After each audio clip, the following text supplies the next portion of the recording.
And a good Combine Thursday, Birds fans. Appreciate you streaming in here on Birds 365 of your Mac and Mac guys, Mecole and McDonald. Johnny Mac, I was thinking of starting the show today with Hassan Reddick. A couple of media individuals, pretty well sourced, are saying that there are teams interested in already talking to Hassan Reddick, and we will get into that. But you, me, and Xander were just talking before the show started about Mecole Hardman. And I know Birds 365 go, who cares about Mecole Hardman? Yeah, he caught the winning touchdown pass in the Super Bowl again. Yeah, we got no use for him. He's not. That there is a story out there, a report out there that in season, while as a member of the New York Jets, Mecole Hardman leaked game plans and information to both the Kansas City Chiefs, the team from whence he came before becoming a Jet, and went back to and won another damn Super Bowl ring, and to the Philadelphia Eagles in games that the Jets played. He leaked out Jet game plans ahead of time before meeting those two teams.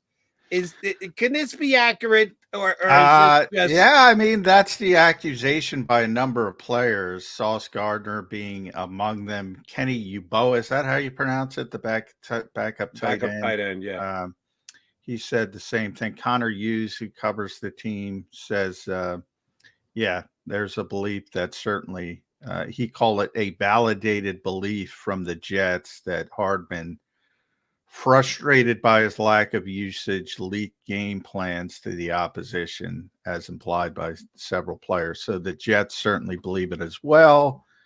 I just tweeted out before we came on the show, this is an under indication that execution is far more important than game planning or play calling, because guess what? The Jets won the damn football game against the Eagles. So the Jets didn't have Aaron Rodgers. The Eagles had insight as to what the Jets were going to do, and somehow the Jets still beat the Eagles. We've since the season, we've gone back and tried to find where the season went wrong for the Eagles and the catastrophe that was the end. Maybe you got to go all the way back to that Jet game. How do you not beat the Jets? Yeah, well, they should have beat, and that was, if you remember, that was they should have beat them. They should have punted the football. They probably win the game. Jalen Hurts made the terrible decision, and the one thing you couldn't do, interception, Jets steal the game. But the Jets stayed in the game, and maybe they had a little bit of I don't know what you want to call it, because if somebody's giving away trade secrets, in theory the Eagles should blow them off the field. But again, I think it's the far more important thing about playing football is the teaching aspect and the execution aspect. And I've been bringing up Jimmy Johnson too many times this week, but I'm going to bring him up again because he wrote a lot of interesting things in his book. And I talked about his comment about how he treated players, which you remember very well, like me, because it was, to me, it was very savvy, saying, I'll treat you all fairly, but I won't treat you the same. During their dominant run, he mentioned they had 3 running plays, but they had the best offensive line maybe in the history of the game. They had one of the best running backs maybe in the history of football. And they dominated, and everybody knew what was coming, and they couldn't stop it. Nope. Couldn't stop it. So the point I'm trying to make is, when everybody, the play calling this, the play calling that, and now I'll go to Tom Brady on Steve Young's podcast. They're just calling probabilities. That's all they're doing. Oh, it's 3rd and short. They're probably going to play man. I'm going to call this. Oh, it's 3rd and long. They're probably going to cover 2 us, zone us up. I'm going to call this my cover 2 beater. That's what play calling is, probabilities. Execution, being taught what to do in a proper situation, being ready to do what in the proper situation means far more. This is just another example of that. Mecole Hardman's given away secrets to his Georgia buddies, and the Eagles lose the game. They should have won by 3 touchdowns if they had no information, to be honest, because the Jets were up against it with no Aaron Rodgers and Zach Wilson playing quarterback. That was just a terrible performance. Certainly the worst performance by the Eagles until the collapse at the end of the season. And it didn't matter. So, but And it doesn't look good on Mecole Hardman. no, and a little later in the show, we're going to bring up this new NFLPA survey. They do it every single year where they ask the players to grade their organizations that they're playing with. And I want to get into it with you about the fact that some people take this very seriously. Some people get it done in 2 minutes. So the I Eagles don't know. take it very seriously. I'll tell you that, man. Whew. Yeah, they were on top of that yesterday. On top of that. Well, no, I'm not talking about yesterday. I'm talking about when the players take the survey. Oh, I see what you're saying. Players, some players probably sit down and are thoughtful about it, and others check, and boom, they're done in 30 seconds. So how much you can actually take from it is debatable because the Eagles graded out pretty damn well in a lot of different categories. Of course, they're going to put an emphasis on it. The whole Mecole Hardman thing kind of points to this. The Eagles grade. So, wow, the Eagles are they're a destination place where players are going to want to go. Why wouldn't you want to come and play for one of the best? Why wouldn't you want to come and play one of the best facilities? It's the money, honey. Are you kidding me? Free agents are going to make their decision based on what salary they're being offered. If someone's offering them $1 million more, but they got to sit on a stool at Kansas City rather than a luxurious chair in the Eagle locker room, where do you think they're going to go? They're going to go to the Chiefs. Where do you think they're going to go with a team that goes to the Super Bowl almost every single year? The Chiefs. This is a nice effort by the NFLPA to get information out there, to let other players know about other organizations and share it with the fans. Don't think it's a free agent, going to make a difference, going to get guys to your team kind of thing. Mecole Hardman went to the Jets because the Jets offered him more money than anybody else. He got there, and Rodgers got hurt. He didn't like it. Oh, now I'm going to kill him. I'll be giving away plays. I'll call my Georgia teammates from Philadelphia and let them know ahead of time. If it was so bad with the Jets, why did you sign with the Jets, Mecole Hardman? I'll answer my own question. Because they offered him the most money. Yeah, the money. That's what where money talks and everything. Oh, yeah. Else I mean, talks. Look, if we're talking about facilities and, Miami and Minnesota and Dallas would win every year. I mean, that's just the way it is. And in Miami, I think Miami was number one. Minnesota was number two. Minnesota was number one last year. They only been doing it 2 years. And Miami's facility is brand new, and that's why they spiked up. Remember Stephen Ross getting a pretty big chunk, a pretty big fine for tampering with Tom Brady. And he's the number one owner in the NFL all of a sudden. Stephen Ross, really? That's where we're going? No, they have the best facility because it's brand new. And I was down there last year and it's gorgeous. And yeah. So does that correlate to anything? No. And they have the advantage of being in South Florida and the weather and no state taxes and all that stuff. And, let's use Vic Fangio. He wanted out, right? He didn't want to be there. Everybody has different reasons for why they want to be in a certain situation. But you're right, Jody. More people, it's about who's giving me the most money. Most people. Yeah. Not everyone, but the vast majority. If you've got two offers and there's a slight difference between the two, could playing for a better coach and a better facility and if one is offering you $100 million and another's offering you $99 million, yeah, you might take the 99 if it's a better situation. If one's offering you 105 and the other one's offering you 99, guess what? You're taking the 105. If it's anything more than just the slightest of differences in money's going to win out. The salary is always going to win out. It's interesting. It's a fun read. It's complimentary to the Eagles. They probably should be proud of it.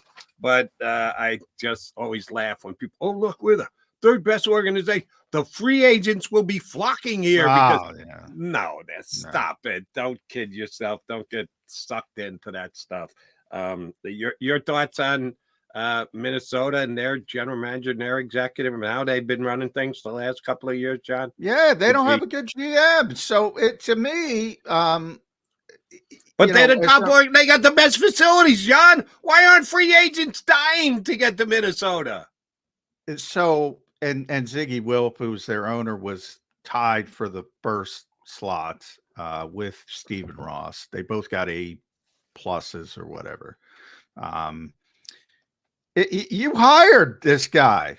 You know, Rick Spielman looks like Ron Wolf compared to this guy when it comes to personnel decisions. It was an average GM. He wasn't terrible, but he wasn't great. Talking about Spielman, he was solid. He was average. You know, he was not embarrassing. A hell of a lot better than Kwesi's been. And people could say maybe he's young, maybe he's learning. Maybe if he gets to stick around, I think he's getting blown out after this season when he screws up the quarterback situation, to be honest, because they're not in a position to draft one. They're going to have to pay a 36-year-old guy coming off an Achilles, I don't know, $40 million a year, if they even want to be competitive. And, oh, by the way, if you look at their division, Green Bay's getting real good. Detroit's already real good. And Chicago's got the first pick in the ninth pick, wherever they are. They got 2 picks in the top 10. They're in bad shape, and they're the number 2 organization, number 1 organization. Yeah. What do you care about? What do you care about? But they got a great facility. Feel free to hang a plaque on the wall from that one. You don't have to make room for a Lombardi trophy. So go ahead, hang a plaque. We are the number 1 team in the NFLPA survey. Means nothing. This year Miami is. To be fair, it's Miami this year. Oh, it was Minnesota last year, Miami this year? Yes. Minnesota was number 2 this year. They were number 1 last year. Miami was number 1 this year. Yeah. Go Dolphins. Good job. Yeah, again, doesn't get you a Lombardi trophy. Yeah, John, I did see a couple of media individuals who are giving their props for their coverage and their ability to dispense information. Josina Anderson and your friend of mine, Mr. McLean, that several teams have already expressed interest, which to me means have talked to Hassan Reddick, who was granted permission to go out and seek a trade from another team with a contract extension, surely part of it. We knew from the time that the Eagles let this information out that it was going to happen, and Reddick is surely going to be talking to teams. The question was, how was the timeline going to work out? When were teams going to be interested? What would they bring the Eagles as far as an offer goes for a trade? John, the more these pieces start to fall, the more I'm starting to think that Hassan Reddick is not going to be here. And yes, the Eagles will get something for him. I can't see it being anything more than a second-round pick. It shouldn't be anything less than a second-round pick. It really does lend itself to a second-round pick, depending on the team that's making the trade. If it's a team with a really late second-round pick, I think the Eagles will ask for and probably get a day 3 pick added to it. How the hell are the Eagles going to replace Hassan Reddick if he's traded? Julian Okwara. No, I'm joking. But, you know, it was funny. We talked about Nick Sirianni. We always talk about him bringing up certain players unprompted. Trey Sermon a lot last year. I think a lot of people didn't realize when Howie did a quick opening statement, he mentioned was really excited about the future signings. And the Eagles made, you know, as big as a splash as you could make with future signings when they signed Okwara and the running back Ty Davis Price, and they gave him, you know, more money than future players typically get. I didn't make a mental note that he mentioned that, because I think, you know, I've said I think they're going to try to moneyball it, and it's not about one guy replacing Hassan Reddick. I think it's going to be about replacing the production, not the player. And that's why I say moneyball it. So, you know, players like Okwara, they're going to draft an edge rusher, I would imagine, if they trade Hassan Reddick. Nolan Smith is the, you know, big part of it. He's got to step up and maybe be the main part of it.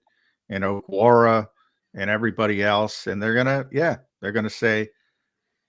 Billy Bean it and say, we're not replacing Jason Giambi, we're replacing the 40 home runs and the whatever RB, and go about it that way and try to piecemeal it, because you're not getting Brian Burns, you're not getting Josh Allen. If you're not willing to pay somebody $25 million, you're not going to go to $30 million, even if they get to the open market, which, by the way, they won't get to the open market. So anyway. All right. And if that's their plan, good luck. I think it's a failed conceptual plan to come in to begin with. Lighter hands make more hands make light work. Not always. When you've got talented skills hand like it's on Reddick, good luck replacing him with 3 or 4 lesser guys. I think it's a major issue and a major mistake that is quickly coming into the offing for the Philadelphia Eagles. All right, he's McMullen. I'm McDonald. We are Birds 365. Oh, I see in our window of waiting, joining us next is our buddy Rick Saratella from both the NFL Draft Bible and AllAccessFootball.com. He is in Indianapolis, going to be there to watch the drills that it starts today. We get to see linebackers and I think the defensive line today on the field in the underwear. I know Rick Saratella is excited about that. I see him. One of those guys, studying. Maybe the Eagles' 5th round draft pick that's going to replace Hassan Reddick. Good luck with that, Eagles. Rick Saratella is up next here on Birds 365.